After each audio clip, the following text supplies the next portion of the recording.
വാഹനാപകട വാർത്തകൾ തന്നെയാണ് ഇനിയുമുള്ളത്. തിരുവനന്തപുരം ജനറൽ ആശുപത്രി കവലയിൽ നിയന്ത്രണം വിട്ട കാർ നടപ്പാതയിലേക്ക് ഇടിച്ചു കയറി 5 പേർക്ക് പരിക്കേറ്റു.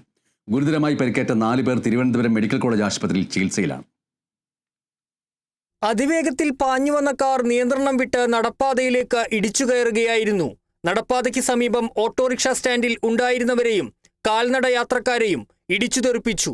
3 ഓട്ടോറിക്ഷ ഡ്രൈവർമാർക്കും 2 കാൽനട യാത്രക്കാർക്കുമാണ് പരിക്കേറ്റത്.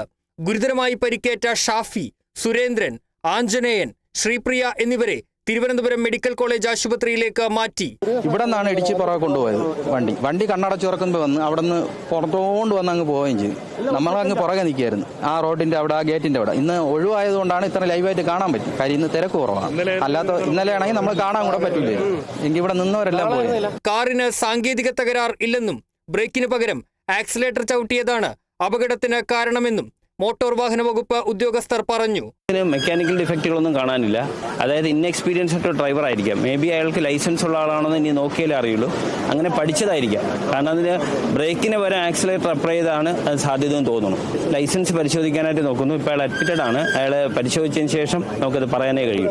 കാർ ഓടിച്ചിരുന്ന വിഷ്ണു, ഒപ്പമുണ്ടായിരുന്ന ബന്ധു എന്നിവർക്ക് പരിക്കുകളില്ല.